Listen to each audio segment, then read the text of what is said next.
Hey guys，我係 Carl，就嚟到中秋啦，唔知道大家有冇見過月球燈呢？見過嘅話，有冇諗過可以自己整翻個啊？方法雖然唔難，但係有啲嘢咧，大家都需要注意翻嘅。首先預備一粒球體狀嘅氣球，然後喺氣球表面上搽滿潤滑劑。我用嘅係凡士林，因為佢係固體狀嘅潤滑劑，相比液體狀嘅潤滑劑就冇咁容易俾水影響到。接住嚟就喺氣球上面鋪滿紙巾，咁由於唔同紙巾有唔同嘅透光度啦，咁建議大家喺鋪上氣球之前咧，先預覽一下佢嘅透光度係點。太少紙咧就會唔夠力支撐，但係太多紙咧透光度又會唔夠㗎。同埋佢受光嘅適用距離有幾遠啊？太近嘅話咧，光度就會唔平均啦。了解之後咧，就可以將啲紙巾搣散，蘸水再鋪上去。一張紙咧一般都有3到4層。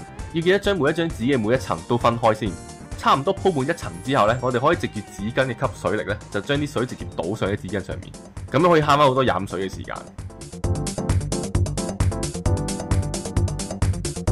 如果想做得比較靚呢，做到最後嗰3層嘅時候，就要花啲功夫啦，要將嗰啲紙巾嘅水滴邊緣咧都破壞晒佢，咁樣出嚟嘅效果會自然啲。你亦都可以考慮刻意製造一啲凹凸坑紋，咁樣出嚟嘅效果都唔錯嘅。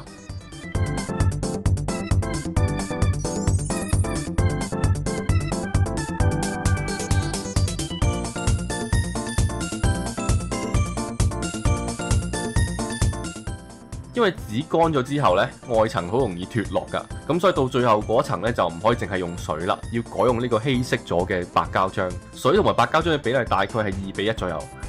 攪勻之後呢，就可以用嚟鋪上最後一層嘅紙巾啦。我呢個氣球大概係鋪咗8層左右嘅紙，咁我本身張紙呢就有3層嘅，所以換句話講，我大概用咗3張紙嘅厚度嚟鋪。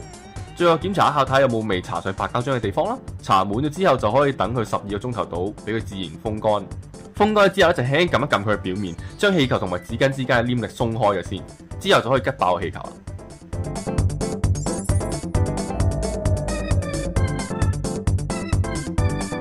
最後咧就將原本預備好嘅燈放入去就完成啦。唔知道大家有冇興趣整呢？有興趣整嘅話，不妨同家人或者朋友一齊整啦。最後預祝大家中秋節快樂，人月兩團圓啦！今集嚟到呢度，再見。